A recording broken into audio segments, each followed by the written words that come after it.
চলে না। জ্ঞানের কথা গুণী বলে নিজের বেলায় না।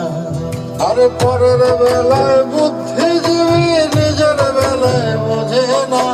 পরের বেলায় বুদ্ধিজীবী নিজের বেলায় বোঝে না। নিজের স্বার্থ কেউ কখনো একটা চুলো ছাড়ে না। নিজের স্বার্থ কেউ কখনো একটা চুলো ছাড়ে না। জীবন